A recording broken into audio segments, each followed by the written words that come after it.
4.6도입니다. KBS 1라디오 4시 경제 뉴스를 마칩니다. 아나운서 박능원이었습니다. KBS.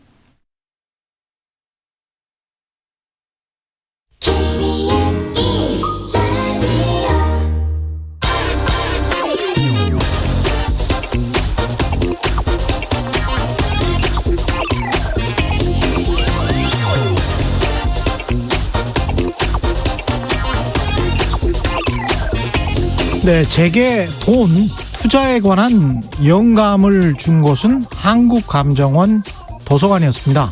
거길 가면 전국의 땅값이 연도별로 적혀 있는 땅값 영감 같은 책이 있는데요.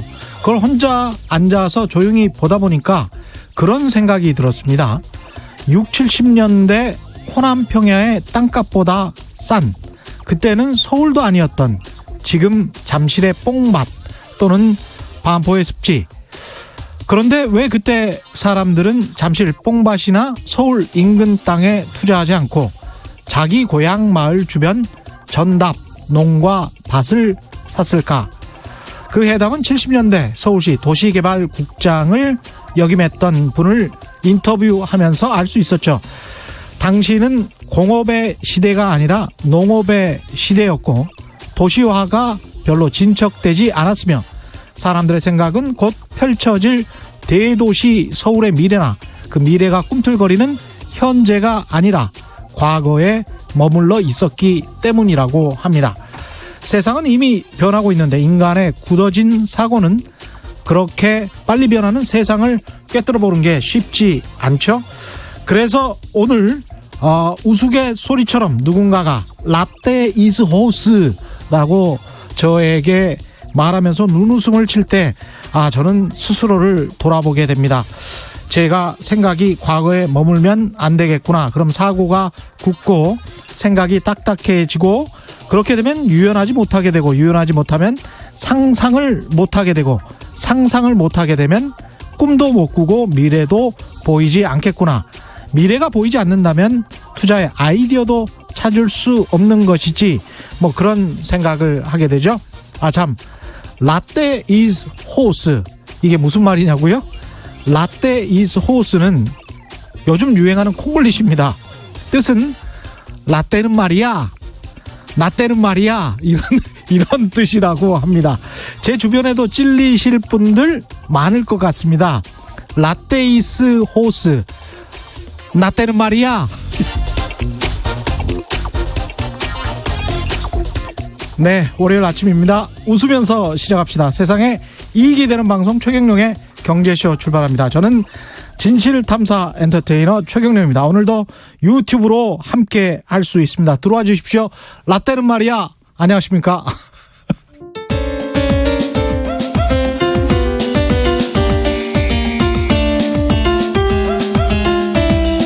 어려운 경제 이슈를 친절하게 풀어드립니다.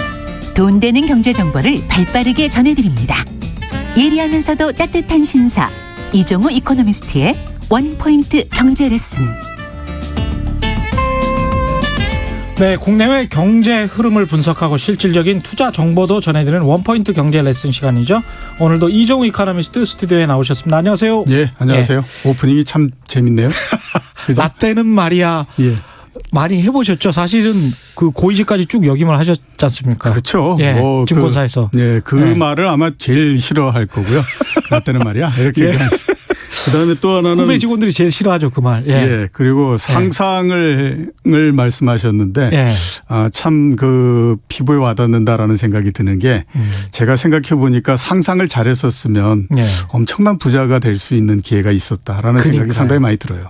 그러니까 상상이라는 게 젊은 사람들만 꿈을 꾸는 것처럼 이렇게 생각을 하잖아요. 근데 성경에도 노인들이 꿈을 꾼다라는 귀절이 있어요. 그게 굉장히 의미하는 바가 크거든요. 노인들은 꿈을 사실은 거의 꾸지를 않습니다. 미래를 생각하지를 않는데 노인들이 꿈을 꾸고 희망적인 생각을 갖게 되고 이거는 굉장히 유연해진다는 거거든요. 그렇죠. 제가 입사를 해서 어느 정도 있다가 그때는 이제 뭐 증권주 이런 게 난리였었는데 예. 제가 입사하고 한 몇 개월 지나니까 꺾여서 내려가더라고요. 근데 예. 조금 지나서 한 2, 3년 정도 지났을 때 그때의 삼성전자 주가가 5천 원 기준으로 3만 원 정도. 5천 원 기준으로 3만 원. 그러니까 지금으로 따지면 얼마입니까? 한 지금 액분을 500원으로 50대 1로 했으니까. 50대 1로 했었습니까? 예, 예. 계산이 잘 안 나오는데. 계산이 잘 안 되네요. 예, 뭐 아마 한 1,000원이 채 안 됐을 예, 몇백 원 수준일 것 같은데요. 예, 예. 한 6, 700원 정도였을 예. 것 같은데 그게 지금 거의 5만 5천 원 정도 됐지 않습니까? 예. 그러니까 거의 100배 오른 거거든요. 예. 그러니까 삼성전자라고 하는 주식이 우리가 그렇게 접근하기가 어려운 주식이 아니잖아요. 그럼요. 그죠? 예. 네, 그런 거고요. 그다음에 2000년 전에 99년도가 됐을 때 IT에서 난리가 아니었었거든요. 예. 그것도 또한 보면 상상하지 못했기 때문에 그냥 넘어갔던 것 같고. 그렇습니다. 그다음에 한 3년 정도 지나서 중국이 처음으로 이제 떠올라오기 시작하면서 그때 또 중국 관련해서 굉장히 그 난리를 냈기 예. 때문에 예. 가만히 생각해 보면 5년 정도 만에 한 텀씩 엄청나게 큰 이렇게 계속 다른 주제를 가지고 이루어지는 사이클이 있었는데 일종의 기술혁명 같은 예, 것도 그렇죠. 있고요. 그런데 가만히 생각해 보면 그렇게 많은 기회가 있었는데 단 한 번도 제대로 그를 그러니까요. 보지 못했다라는 생각이 예. 많이 들어요. 결국에 보면 가장 큰 이유는 뭘까? 나 때 마리아였던 것 같습니다. 그러니까 내가 옛날에 그랬을 때 예.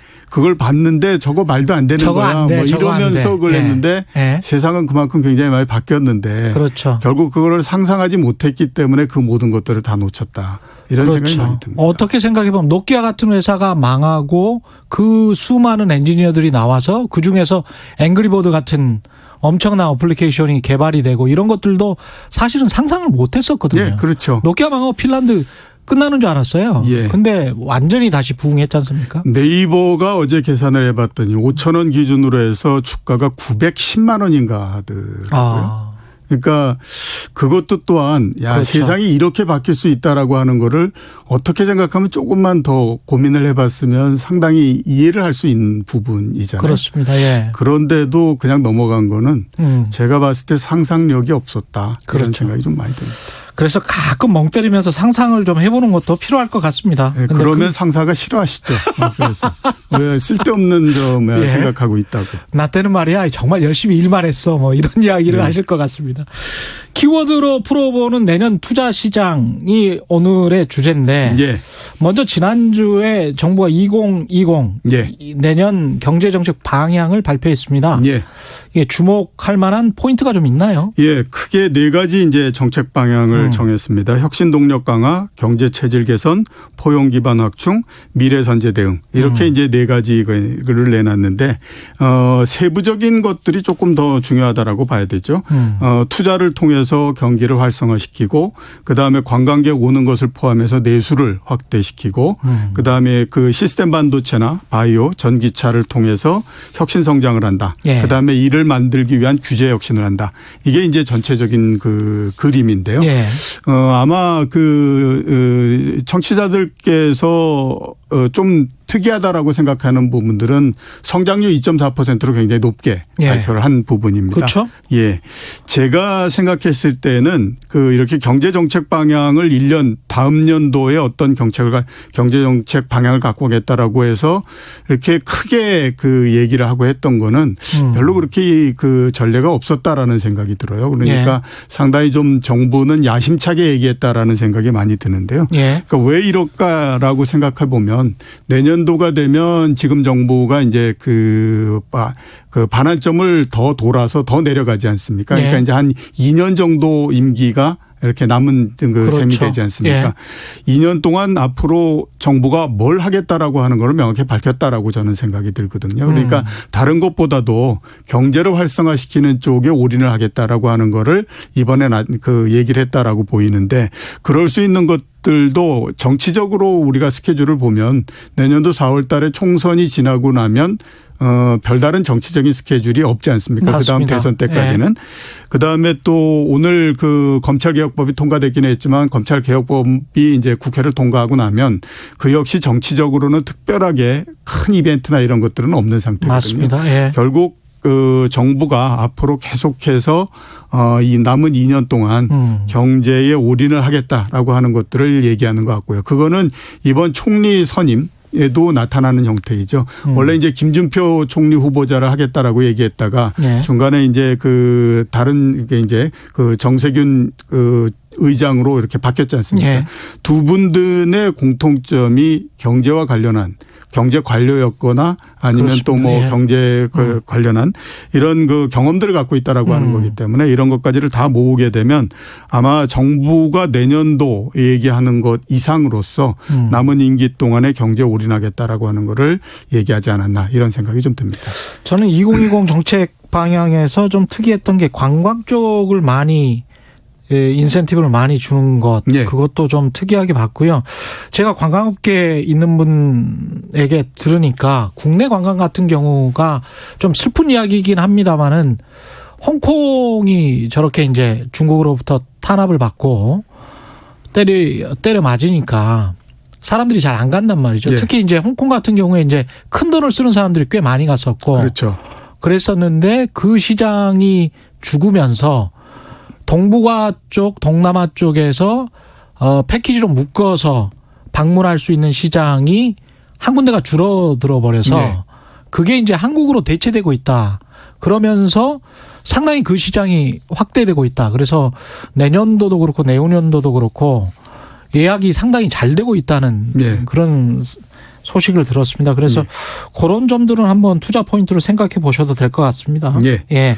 그 눈에 띄는 수치가 아까 말씀드렸던 것처럼 성장률이죠. 2.4%는 예. 다른 어떤 기간보다도 굉장히 높습니다. 예.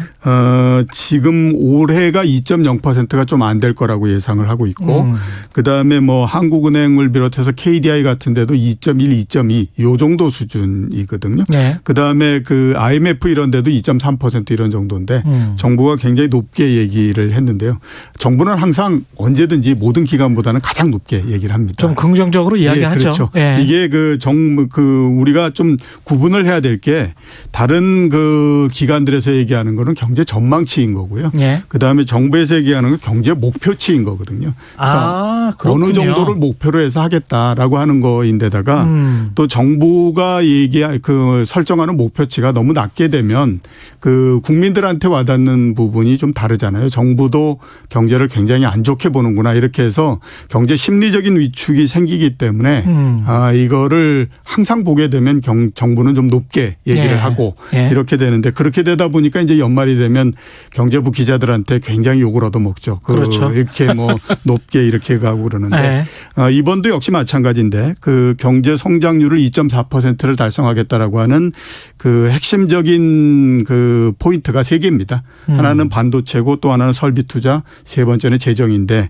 반도체가 내년도에 올해보다는 나을 거라고 예상을 하고 있거든요. 올해 같은 경우에 반도체 수출을 포함해서 반도체의 그 물량적인 측면은 예. 거의 1년 내내 변화가 없습니다. 작년도도 하고도 거의 변화가 없기 때문에 예. 물량은 그렇게 크게 뭐 줄어들거나 이렇지 않고 안정적으로 유지돼 있었는데 올해 나빴던 건 이제 가격이 워낙 안 좋았기 때문에 그렇거든요. 그런데 예. 그 가격이 최근 들어서 이제 조금씩 회복되고 있고 내년도에는 더 나을 거다라고 생각하기 때문에 반도체가 가지고 있는 큰 힘을 우리가 감안하게 되면 그 부분들이 내년도에 경제 플러스를 만들 거다. 이렇게 해서 이제 그 내년도 성장이 올해보다는 상당히 높게 이렇게 전망이 되고 있는 거고요. 예. 두 번째로 설비 투자는 정부뿐만 아니라 그다음에 그 민간 그다음에 공공 부분까지를 모두 다 합쳐서 내년도에 100조 정도의 투자를 유치하겠다라고 예. 하는 계획을 내놨습니다. 올해 경제 우리나라 여러 가지 부문 등에서 가장 안 좋았던 부분이 투자 부분이었거든요. 그렇죠. 예, 그렇기 예. 때문에 이 투자를 활성화시켜서 전체적으로 경제를 끌어올리겠다라고 하는 목표를 내놓은 거고요. 그다음에 재정 이미 이제 그 정부에서 통과가 됐는데 처음으로 500조를 넘었고요. 510조 정도 그래서 올해보다도 한 10% 정도 증가를 했기 때문에 아마 재정 투자가 들어가는 부분 이런 것에 대한 믿음도 좀 있고 해서 아마 정부가 목표치 자체를 모든 사람들이 생각했던 것보다 훨씬 더 높게 설정해서 얘기를 한 게 아닌가 이런 그 생각이 좀 듭니다. 이 정도 뭐 슈퍼 예산이라는 데는 뭐 대부분의 평가가 지배적입니다만은 예. 재정에 관해서 뭐 특별하게 우려할 만한 거는 없죠, 내년에. 예, 뭐 특별하게 우려할 만한 거는 없죠. 이제 되게 많이 재정 우려를 할 때는 재정 적자가 굉장히 많이 나거나 이렇게 되는 부분들을 많이 이제 우려하지 않습니까? 예. 근데 이미 작년 같은 경우에도 보면 재정 흑자가 우리가 추계를 잘못한 부분도 있지만 20조 이상의 재정 흑자가 발생을 했거든요. 그리고 내년도를 한번 생각해 보면 일단 성장이 지금보다도 올해보다 좀 낮다라고 하면 거기에서 플러스돼서 나오는 부분들이 있을 거고요. 그다음에 부동산 세제를 올리고 한 부분들도 있기 때문에 510조 정도의 예산안을 편성을 했다라고 하더라도 그렇게 재정 적자가 심하게 발생하거나 이럴 가능성은 별로 없습니다. 재정 적자가 발생한다고 하더라도 그게 10조 이내 이런 정도이기 때문에 그거는 그렇게 크게 문제가 되거나 그럴 가능성은 별로 없거든요. 대신에 이제 재정을 투입하면서 한 가지 정부가 이 중점적으로 얘기했던 부분들이 있는데 그게 뭐냐면 그동안에 이제 재정 들어가면서 제일 재정과 관련해서 말이 많았던 특히 재정 지출과 관련해서 말이 많았던 거는 복지 예산 쪽으로 너무 많이 들어가는 거 아니냐 이런 얘기들을 많이 했잖아요. 그래서 혁신 성장의 동력이 없다 이런 얘기들을 굉장히 많이 하고 했었는데 정부가 그런 부분들을 감안을 해서 혁신 성장에 들어가는 재원이나 이런 것들을 상당히 많이 늘렸어요. 그래서 시스템 반도체 개발하는 쪽에 1조 원, 그다음에 바이오 R&D 부분에 2025년까지 4조 원, 전기차 보조금 관련한 부분, 또 전기차 개발을 관련한 부분, 그다음에 또 소재 장비 관련한 부분 이런 부분들에다가 예산을 굉장히 많이 책정을 했기 때문에 아마 미래 성장 동력을 키우는 데에 일정하게 어느 정도는 재정이 역할을 할 걸로 그렇게 생각이 되고 있습니다. 최경영의 경제쇼에서 반도체 관련해서 한 두세 번 정도 상당히 내전이 괜찮다. 이종희 이코노미스트도 지금 반도체 괜찮다라고 말씀을 하셨는데 이 방송을 듣고 또 바로 오늘 당장, 내일 당장, 오늘은 장이 끝났으니까 이렇게 이제 사겠다. 이게 이제 주식 초보자들의 일반적인 오류인데. 그렇죠. 이거 잘 보고 충분히 기술적인 하락이랄지 반등이랄지 이런 것들을 감안하셔서 사야 될 것 같습니다. 그 말씀 좀 해 주십시오. 다른 거보다도 이제 주식을 살 거냐 말 거냐 하는 것에 대한 판단은 두 가지를 가지고 하는 거거든요. 하나는 이제 기업의 이익이 어떻게 되느냐, 앞으로 좋아지느냐 나빠지느냐 하는 부분 하나 있고, 두 번째는 가격이 어떻게 되느냐, 즉 주가가 어떻게 되느냐 하는 거죠. 그러니까 이익이 좋고 내년도 이익이 괜찮아질 거라고 생각한다고 하더라도 주가가 그거를 반영해서 상당히 빠르게 올랐다라고 하면 이미 어느 정도는 반영됐다라고 봐야 되기 때문에 그 다음에 얼마만큼을 더 반영시킬 수 있느냐. 그 다음에 그렇게 반영되는 과정 속에서 차익을 봤던 사람들이 어느 정도 또 그 차익을 실현하고 나갔느냐.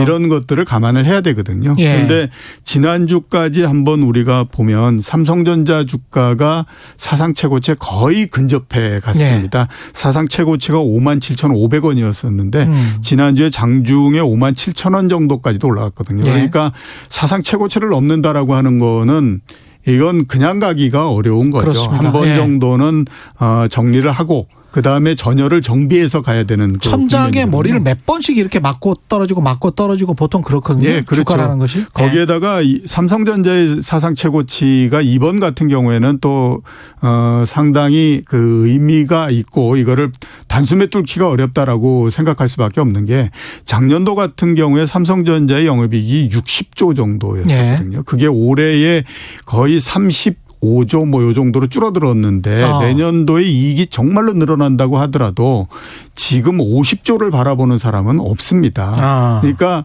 40조 조금 넘을 것이다. 이익은 옛날에 비해서 훨씬 더 못한데 주가는 이미 과거의 최고치를 넘었다라고 하면 그게 그 다음 국면을 진행시키기 위해서는 현재 주가가 올랐던 부분들을 한 번 정도 정리를 하고 그다음에 또 내년 아니면 내후년도의 이익이 어느 정도까지 늘어날 거다라고 하는 것에 대한 새로운 이 기준을 다시 정한 다음에 움직여야 되는 거거든요. 그만큼의 기대감, 성장성이 확인이 돼야 된다. 그러니까 2018년에는 60조 정도였고 2019년에는 35조. 내년에는 한 40조 조금 넘게 예상을 하고 있는데 그렇다면은 이런 상황에서 사상 최고가를 쉽게 뚫을 수 있을 것이냐? 네, 그렇죠. 예. 그러니까 그 논리를 다시 만들어야 뚫고 올라갈 수 있는 거거든요. 그렇죠. 그러니까 좀 예. 시간을 가지고 보셔야 된다는 거죠. 예. 주식을 사고 파는 거는 클릭 한 번으로 아주 쉽게 되기 때문에 보통은 흥분된 상태에서 샀다가 조금 공포스러운 상태에서 불안한 상태에서 파는 경우가 많거든요. 예, 근데 그렇죠. 사고 나면 후회하고 팔고 나면 후회하고 이런 게 주식이라서 예. 이런 것들도 매매 기법이나 이런 것들도 충분히 좀 공부를 하시고 예. 마음에 항상 평정심을 유지하는 게 중요합니다. 네, 그래서 제가 예. 제일 처음에 그 주식 증권에서 들어갔을 때 예. 너 잘못하면 꼭지에서 사고 바닥에서 판다 이런 얘기를 그렇죠. 굉장히 많이 들었거든요. 예. 그때는 그게 무슨 말도 안 되는 얘기인가 했었는데 지나 보니까 그런 분들이 굉장히 많습니다. 인간의 본성인 것 같아요. 예, 그렇죠. 예, 탐욕과 공포. 예. 주가가 정점을 향해서 막 올라갈 때는요 주식이 정말로 싸 보이거든요. 그렇죠. 그랬는데 그게 이제 꺾여내서 내려와서 바닥을 이렇게 향해서 갈 때는요 정말로 얼마나 공포스럽냐면 그럼요. 삼성전자도 예. 부도가 나지 않을까 걱정을 맞습니다. 해야 될 정도이기 예. 때문에 그게 굉장히 해서 매매는 조금 다른 부분이니까 그 부분은 좀 염두에 두셔야 됩니다. 예. 미중 무역 협상이 이제 타결이 됐으니까 예. 내년에 수출 모멘텀은 어느 정도 개선될 거라고 예. 봐야 되겠습니다. 그렇죠. 일단 예. 뭐 타결이 됐기 때문에 불확실성이 좀 줄어들었고요. 그에 따라서 세계 교역이 좀 증가할 거로 보이고 그다음에 또 앞에서 제가 말씀드렸던 것처럼 반도체 수출도 좀 증가하고 예. 하기 때문에 아마 내년도 수출은 성장에 좀 상당히 플러스 되는 모멘텀이 될 걸로 그렇게 생각이 되고 있습니다. 예. 도수연님 같은 경우에 내년 조선 업황은 어떨까요? 예. 대우조선해양과 현대중공업이 예. 합병해가지고 외국에서 심사를 받는다고 하던데 그건 어떻게 될 것이라고 생각하십니까? 독과점 심사겠죠? 예. 제가 어제 작년도 이맘때에 어떤 얘기들을 했나 하는 거를 한번 쭉 봤더니요. 예. 올해의 반도체 주식이 좋다라고 얘기한 곳은 아무 데도 없었고요. 제일 많이 올라왔던 데가 어디냐 하면 제일 좋을 거다라고 많이 분야나 얘기됐던 업종이. 게 예. 조선이었습니다. 조선이었군요. 그런데 예. 올해에 별로 그렇게 재미를 못 본 봤죠. 형태였죠. 예. 업종이 아주 나빴다가 최근에 이제 조금씩 개선이 되고 하는 것들은 맞는데요. 그렇기 때문에 그런 것에 대한 기대 이것 또한 있는 것은 사실입니다. 그런데 하나 우리가 생각을 해야 될 건 조선뿐만 아니라 자동차, 화학 이런 것들이 모두 다 업종의 대피크를 한번 쳤다라는 생각이 들거든요. 예. 그렇기 때문에 이게 올라오는 데도 한계가 있다라고 봐야 될 것 같고요. 아마 올해도 그런 트랩에 걸렸다라고 저는 생각이 됩니다. 그러니까 올해 예. 조선업이나 이런 것들이 그렇게 아주 나빴던 건 아니거든요. 그런데 주가는 그렇게 좋지 않았던 거는 대피크를 쳤다라고 하는 것은 이게 최고로 좋아질 때 어디까지 갈 수 있는가 하는 것들을 이미 봤다라고 하는 거거든요. 맞습니다. 그렇게 몇 년 전에. 되면 예. 위가 덮여버리는 형태가 되기 때문에 이게 어느 정도 한계에 눌려버리는 상태가 되거든요. 그렇네요. 아마 내년도 네. 조선도 업황은 그렇게 나쁘지 않을 텐데 주가면으로 봤을 때는 그런 허들을 넘어야 된다라고 하는 것이 상당히 좀 걸림돌이 된다라고 보셔야 되겠죠. 예, 2020년 열흘도 안 남았는데 오늘 사실 이게 본 주제입니다. 예. 내년 투자 시장을 키워드로 지금 정리를 예. 좀 해 주신다고요? 예, 그렇죠. 예. 첫 번째 키워드가 제가 봤을 땐 슈퍼맨입니다. 슈퍼맨? 예, 예. 슈퍼맨이 우리 ETV 슈퍼맨 그거 예. 아니죠? 그거는 아니고요. 예. 슈퍼맨, 스파이더맨, 예. 배트맨, 우리나라에는 홍반장까지 아무튼 세상에서 어려운 일이 있으면 어딘가에서 달려와서 꼭 해결해 준다. 이런 게 이제 슈퍼맨. 그렇죠. 이제 예. 대표적인 건데요. 내년도에 슈퍼맨에 대한 환상 이것들이 굉장히 많기 때문에 그거는 좀 경계를 하셔야 된다라는 생각이 듭니다. 슈퍼맨에 대한 환상. 예, 예. 슈퍼맨 그럼 누구냐? 예. 미국의 연준총 의장. 예. 예. 그 다음에 또 유럽의 유럽은행 총재. 예. 그 다음에 또 한 사람 한다라고 하면 트럼프 대통령. 계속 금리를 예, 내려줄 그렇죠. 것이다. 예, 예. 경기 부양책을 계속 그렇죠. 쓸 것이다. 예, 예. 이게 왜 이제 하냐면 일단 중앙은행 총재들 한번 생각해 보면요. 11년 동안 저금리와 굉장히 많은 유동성을 쏟아 부으면서 주가를 끌어올렸거나 아무튼 경기를 어느 정도 이 정상적으로 갖고 왔건 그 역할을 굉장히 크게 했다라는 생각이 들거든요. 예. 그다음에 또 지난 11년 동안 몇 번에 걸쳐서 주가가 꺾일 만한 때가 있었습니다. 그때마다 굉장히 많은 유동성을 계속 쏟아부으면서 퍼붓죠. 그거를 이제 꺾어서 올라온 형태가 됐기 때문에 지금은 많은 투자자들이 어떤 생각을 갖고 있냐면 중앙은행이 한 일을 하게 되면 뭐든지 잘 될 거다 이런 그 생각을 굉장히 많이 갖고 있습니다. 또 해주겠지. 또 이런 생각을 그렇죠. 가지고 있죠. 그러면 뭔가 또 꺾여 내려갈 만한 것도 얼마든지 또 극복해 갈 수 있어. 이런 이제 믿음이 철저하게 돼 있는 상태고요. 예. 또 하나 이제 미국 대통령에 관한 부분들은 이번에 미중 무역 협상을 한번 보면 초반에 뭐 미국이 불리하다 어쩌다 했지만 결국 막판 뒤집기를 통해 가지고 미국이 승리했다 이렇게 생각을 하다 보니까 예. 그 미국 대통령의 힘은 엄청나게 세다 이런 생각을 갖게 됐고 특히 예. 내년도에 미국의 대선이 있는데 경제를 나쁘게 만들겠어? 경제를 나쁘게 안 만들 게 당연한 거고 그렇게 되다 보면 당연히 주가는 올라갈 거야. 이런 예. 생각들을 굉장히 많이 하게 되는 거죠. 그렇죠. 그래서 안일하게 생각할 수밖에 그렇죠. 없습니다. 이런 슈퍼맨들이 예. 내년도에 어렵다고 하더라도 얼마든지 건져줄 거다라고 하는 믿음이 제가 봤을 때는 그 어떤 때보다도 지금 굉장히 높아져 있는 상태입니다. 이거 조심해야 된다 그 예, 말씀이죠. 조심해야 된다는 거죠. 예. 왜 그러냐면 자 우리 한번 생각해 보시면 그러면 연준을 비롯해서 세계 선진국의 중앙은행들이 정말로 특히 연준 같은 경우가 진짜로 전지전능하게 일을 했느냐라고 하는 것들을 한번 살펴볼 필요가 있지 않습니까? 예. 2001년도에 9.11 테러가 나잖아요. 그리고 연준이 정말로 빠른 속도로서 금리를 내리거든요. 2003년도 초가 되면 얼마까지 되냐면 1.0%까지 내립니다. 예. 그 당시에 왜 1.0%까지 내릴까? 저건 이상하지 않냐라는 얘기들을 굉장히 많이 했거든요. 그런데 9.11 테러가 나고 난 다음에 우리의 소비가 굉장히 증가해서 미국 경제가 이렇게 튼튼한 거를 보여줘야 된다라고는 명분하에 연준이 나서서 금리를 1.0%까지 내렸어요. 근데 그 당시에 1.0% 금리라고 하는 건 역사상 가장 낮은 수준까지 내려갔습니다. 예. 그리고 그 힘이 뭐 어디로 쏠렸냐 하면 부동산으로 쏠리면서 서브프라임 모기지의 문제를 가지고 와서 터트려버리는 형태가 됐잖아요. 그랬죠. 그러니까 어떻게 보게 되면 연준이 엄청난 실수를 했던 거였잖아요. 근데 더 웃긴 거는 뭐냐면 그 당시에 연준 의장이 버냉키 의장이었잖아요. 전임 의장이 이제 그 그린스판 의장이었고. 예. 근데 그린스판 의장이 그 당시에 버냉키 의장을 엄청나게 비난을 했었습니다.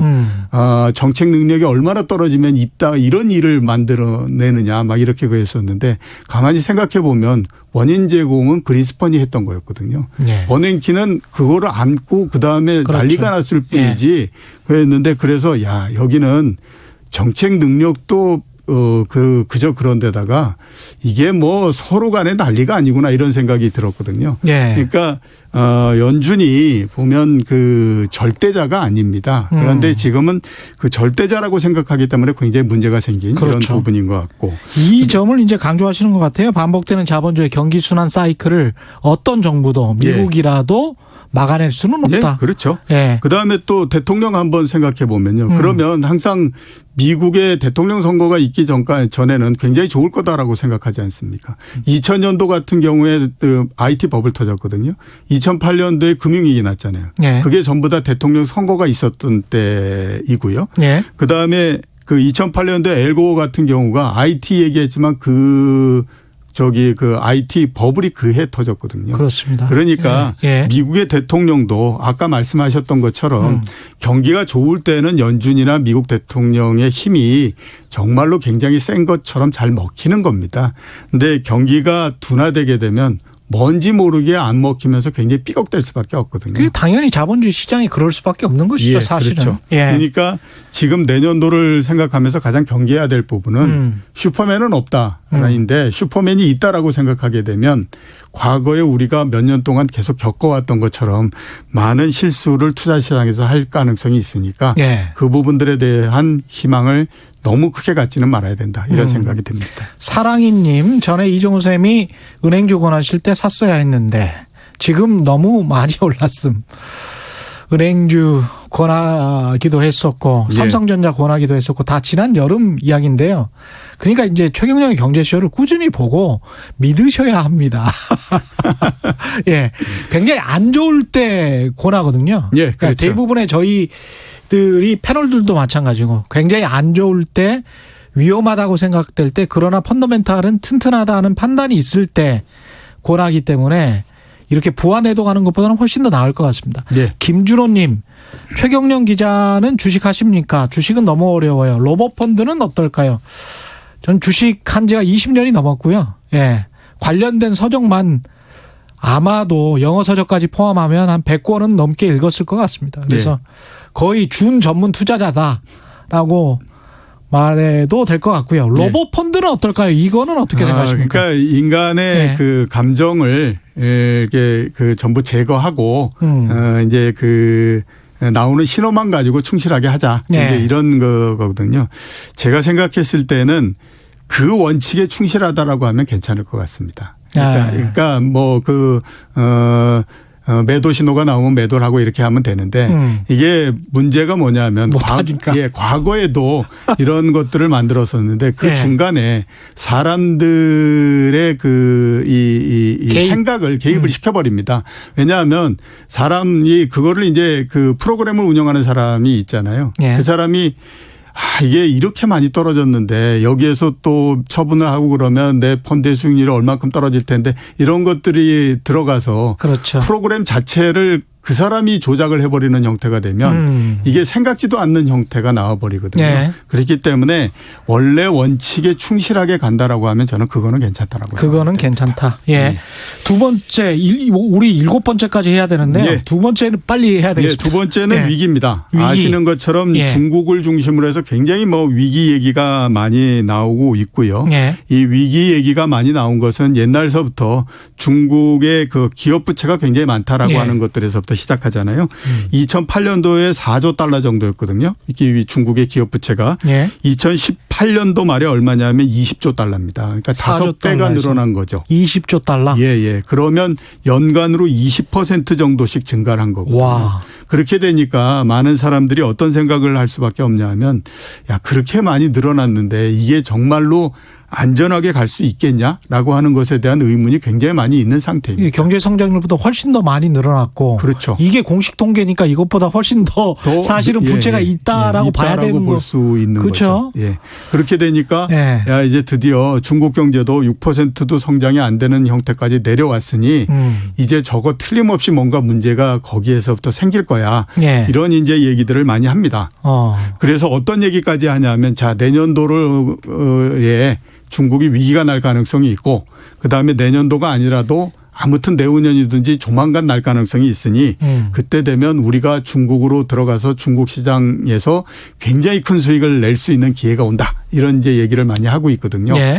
근데 제가 봤을 때는 그거는 좀 맞는 얘기는 아닌 것 같다는 생각이 듭니다. 왜냐하면 우선 위기가 난다고 하더라도요. 그런 것들을 투자하기가 굉장히 어렵습니다. 왜냐하면 중국이 위기가 난다라고 하면요. 우리도 거기에 휩쓸리기 때문에요. 예. 굉장히 우리 경제도 안 좋아질 뿐만 아니라 그때가 되면 아마 우리 경제도 뭐 위기가 나냐 안 나냐 이런 얘기들을 굉장히 많이 할 겁니다. 그다음에 또 중국이 위기가 만약에 발생한다라고 하면요. 거기 더 안 좋아진다라고 하는 얘기가 수도 없이 많이 나오기 때문에 그 가운데에서 용기를 내서 중국 시장에 뛰어들어서 이거는 그렇게 쉬운 일이 아니기 때문에 그런 쓸데없는 제가 생각할 때는 그 희망을 갖지 마셨으면 하는 생각이 들고요. 또 하나는 안유아 교수에 대한 강력한 반론이십니다. 또 하나는 우리가 생각해 보면 이렇게 중국의 위기가 발생할 가능성이 높다라고 하는 것이 하루 이틀 얘기가 된 게 아닌 겁니다. 오래전서부터 얘기 나왔거든요. 그럼요. 그러면 중국 정부는 가만히 있었겠냐라고 하는 겁니다. 그거를 조정하기 위한 작업을 굉장히 빠르게 지금 했고 그다음에 지난 4, 5년 동안에 걸쳐서 중국이 성장률을 희생하면서까지 그 부분에 를 막기 위해서 나왔거든요.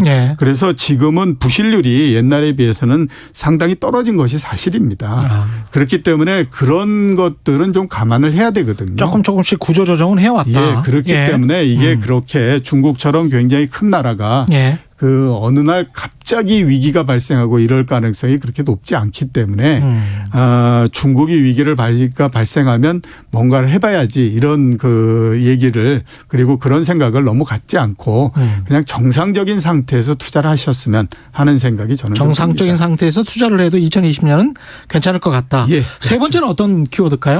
자, 세 번째는 연장과 돌변입니다. 예. 그러니까 연장은 뭐냐면 지금 같은 경우에 올해까지 11년 동안에 걸쳐서 미국 시장이나 이런 데가 계속해서 올라왔기 때문에 예. 지금은 투자자들이 어떤 생각을 가지시냐면요. 주가는 오르는 게 당연하다라는 예. 생각을 가질 수밖에 없죠. 왜냐하면 투자에 대한 전망이라고 하는 것은 지금 가격이 움직이는 것과 떨어져서 갈 수는 없습니다. 왜냐하면 예. 그거는 사람이 하기가 굉장히 어려운 일이거든요. 대개가 보면 지금의 상태를 연장시켜 놓는 것들이 굉장히 많거든요. 예. 그렇기 때문에 많은 투자자들이 내년도도 굉장히 좋을 거고 특히 미국 시장을 보면 이런 이제 생각들을 굉장히 많이 합니다. 그런데 관성적 사고를 굉장히 그렇죠. 조심해야 되죠. 네, 그런데 그렇게 예. 따지면 맨날 같이 가격은 한쪽 방향으로만 움직이는 거지 않습니까? 그렇죠. 2000년대 IT 버블이 나기 전에 우리가 그거를 지금 결과를 보고 나서 그때 PR이 60몇 배가 됐는데 그게 말이 되니? 이런 생각을 하겠지만 그 당시에 많은 사람들은 어떤 걸 했냐면요. 왜 나스닥의 PR은 60배까지 올라갈 수 있느냐 하는 것들을 타당시 하기 위한 레포트가 수도 없이 쏟아져 나왔습니다. 많이 나왔고요. 예. 아닐 거다라고 하는 레포트는 거의 없었거든요. 그때 그 기억나는 리포트 중에서 매출액 성장률 같은 게 있었어요. 예, 그렇죠. 예. 매출액이 1년에 뭐 100%, 200%씩 성장하기 때문에 이런 식으로 가면 순이익은 어떻게 된다. 뭐 이런 식의 리포트가 나왔습니다. 그렇기 때문에 가격은 굉장히 오랜 시간 동안에 오르면 돌변할 가능성이 있다라는 걸 염두에 두셔야 되거든요. 이거는 미국 시장과 관련된다라고 제가 생각이 되는데 미국 시장이 올해 30% 넘게 올랐습니다. 그렇기 때문에 내년도에 대한 전망도 굉장히 좋습니다. 미국 주식을 직접 갖고 계신 분도 우리나라에 굉장히 많거든요. 내년도는 올해보다도 훨씬 더 못할 겁니다. 어떻게 생각하면 잘못하면 올해의 내년도에 우리 시장보다 미국 시장이 못할 가능성이 있기 때문에 미국 시장을 많이 갖고 계신 분들은 지금 조금씩 정리를 하시는 게 좋겠다. 이런 생각이 좀 많이 관성적 사고에서 벗어나라. 네 번째 키워드는 뭘까요? 네 번째 키워드는 버블인데요. 버블. 아시는 것처럼 버블에 대한 가능성 이 부분들이 굉장히 커져 있습니다. 우리나라는 그동안 버블이 없었다라고 생각을 많이 했었는데 서울의 부동산 가격이 굉장히 많이 올라가고 하면서 드디어 우리나라도 본격적인 버블을 어느 정도 만들어졌다라는 생각이 들고요. 2019년까지 올랐으니까 사상 최초로 정말 역사상 최초로 6년 연속 서울의 아파트 가격이 올랐습니다. 그렇죠. 사상 최초입니다. 미국 같은 경우는 더 심합니다. 대개 버블을 뭘로 측정을 하냐면 순자산을 가처분 소득으로 나눈 숫자를 가지고 우리가 이걸 버블을 정도로 측정하거든요. 세 번 크게 올랐던 때가 있었는데 2000년, 2008년인데요. 2000년도는 그렇게 올라서 IT 버블 터졌고요. 2008년도는 그렇게 올라서 금융위기 났지 않습니까? 부동산. 그래서 지금 미국의 이 수치를 가지고 본 버블 정도는 2000년이나 2008년도하고는 비교가 안 될 정도로 굉장히 높습니다. 그리고 또 미국의 버블 지금 정도는 모든 자산에 다 생긴 거죠. 주식, 부동산, 채권 모든 거에 다 생겼기 때문에 굉장히 지금 문제가 될 수밖에 없다라는 생각이 들거든요. 그렇기 때문에 가격이 높은 곳에 계속해서 쫓아다니거나 이러는 거는 굉장히 안 좋은 겁니다. 지금 우리가 앉아서 생각해 보면 버블이라고 하는 거는 생각할 수가 없거든요. 버블은 터진 다음에 버블이었구나 이런 생각이 드는 거거든요. 그렇기 때문에 이 부분을 좀 조심을 하셔야 된다라는 생각이 좀 듭니다. 투자는 저도 이제 이종우 이코노미스트 말씀에 동의하는 게 항상 보수적으로 해야 될 것 같아요. 투자에서 이 보수적으로 해서 손해 날 일은 없을 것 같습니다. 그렇죠. 그 부분 좀 집중해 주시고요. 그다음에 이제 부채가 키워드가 되겠죠. 그렇죠. 지금 앞에서 중국 부채도 말씀드렸지만 전 세계는 부채에 지금 휩쓸려 있는 상태입니다. 올해 상반기까지 해서 전 세계적으로 정부 기업 가계가 가지고 있는 부채 총액이 얼마냐면 250조 달러 정도 됩니다. 이거를 전 세계 인구로서 나누게 되면요. 한 사람당 32,500달러 정도를 갖고 있습니다. 그러면 4인 인구가 되면 4인 가구면 어느 정도냐면 한 1억 그러네요. 1억 한 4천만 원 정도. 예, 4, 5천만 원 되겠습니다. 그 정도의 부채를 모두 다가 그것도 전 세계 모든 사람들이 다 지고 있다라고 봐야 되는 거죠. 그중에서 사실은 부채 전혀 없는 사람들도 많거든요. 예. 그러면 많이 갖고 있는 사람들은 진짜로 많이 갖고 예. 있다라고 봐야 되죠. 그렇기 때문에 이 부채에 관한 부분들이 상당히 전 세계 경제에서 문제가 될 가능성이 높다라는 생각이 들고요. 특히 앞에서 말씀드렸던 것처럼 이렇게 부채가 만들어진 부분들이 자산 버블을 만들었기 때문에 자산 버블이 만약에 어느 시점인가 문제가 된다라고 하게 되면 그 자산 버블이 꺼지는 정도가 굉장히 빠른 속도로서 진행이 될 수 있다라고 하는 것들을 항상 염두에 두셔야 된다라는 생각이 저는 듭니다. 여섯 번째는 선거입니다. 선거. 이거는 왜냐하면 예. 미국의 대선이 있고요. 우리나라의 총선이 있습니다. 그렇기 때문에 항상 이제 선거를 바라보면서 선거 전에 악재 없어라는 걸로 해가지고 그 항상 그 덤빌 가능성이 높거든요. 꼭 그렇지도 않아요. 예, 그렇죠. 우리나라 같은 경우에는 그 선거가 시장에 영향을 준 맨 마지막은 1980년 대선이 맨 마지막입니다. 예. 그 이후로는 별달리 아무튼 영향을 주지 않았는데 제가 하나 아주 재밌는 사례를 말씀드리면 2002년도에 대선이 있었거든요. DJ하고 YS가 붙었던 때였는데 대선 바로 직전 날에 주가가 마이너스를 기록을 했습니다. 그러니까 야 이대로는 안 되겠다라고 해서 종가 들어가기 전에 강제로 그 거래소에 전산을 세워가지고 빨리 그 매수 주문을 내서 플러스로 마친 적도 있었거든요. 그 정도로 그 선거가 크게 영향을 주지 않고요. 그다음에 미국도 대선이 그렇게 크게 영향을 주지 않습니다. 근데 앞에서 말씀드렸던 것처럼 미국 대선이 내년도에 경제뿐만 아니라 시장을 전체적으로 굉장히 좋게 만들 거다라고 하는 기대들을 굉장히 많이 하고 있잖아요. 그러니까 이거는 쓸데없는 기대거든요. 그러니까 선거는 선거고 시장은 시장이고 경제는 경제고 이렇게 분리해서 보셔야 되는 거죠.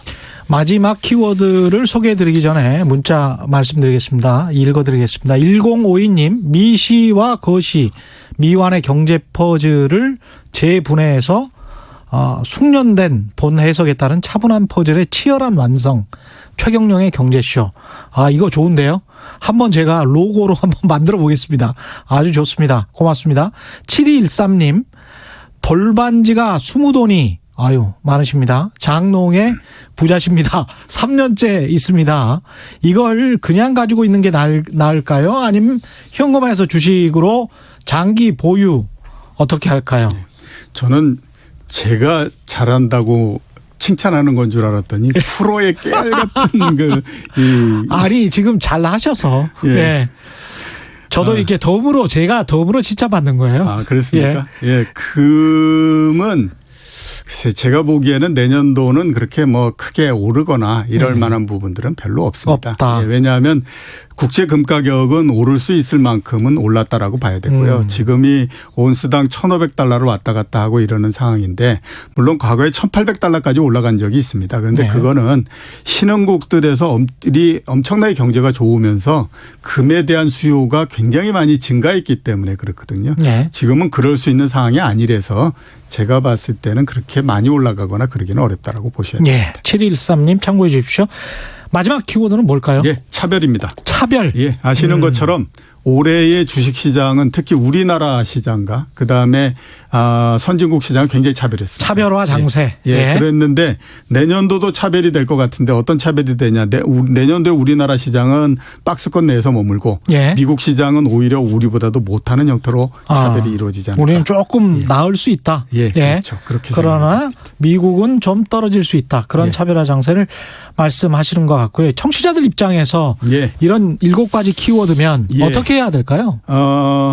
제가 투자하셨으면 좋겠다라고 하는 것들을 한번 말씀드려 보면요. 중국 주식 시장이 좀 괜찮을 것 같다라는 생각이 듭니다. 왜냐하면 워낙 오랜 시간 동안에 걸쳐서 3,000포인트에서 옆으로 쭉 이렇게 오는 형태였거든요.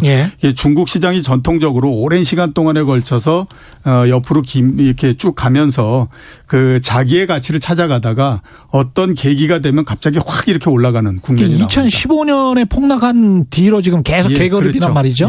그래서 중국 시장이 이제 한 번 정도 움직일 때가 됐다라는 생각이 들어서 제가 봤을 땐 그게 괜찮을 것 같고요. 되고요. 지금 한 4, 5년 정도 예. 개걸음이었습니다. 예. 네, 그렇죠. 그다음에 앞에서 말씀드렸던 것처럼 한국 시장이 선진국 시장보다는 나을 것 같다. 이런 생각이 들고요.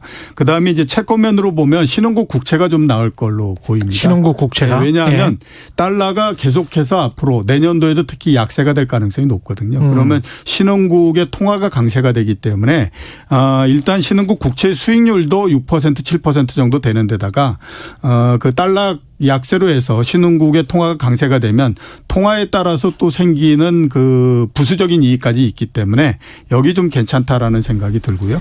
우리나라의 회사채 이런 데도 상대적으로 수익이 괜찮을 걸로 그렇게 보입니다. 중국, 한국 주식시장 저점을 노려라. 그리고 신흥국 채권 말씀해 주셨습니다. 고맙습니다. 예. 예. 이제까지 이종우 이코노미스트였습니다. 고맙습니다. 예, 고맙습니다. 프로의 가치는 프로 패널이 결정하는 거죠. 훌륭한 패널이 있으니 프로그램이 가치 있는 겁니다. 조정영님 고맙습니다. 이런 문자 왔었고요. 저희가 준비한 최경영의 경제쇼는 여기까지였습니다. 저는 KBS 최경영 기자였고요.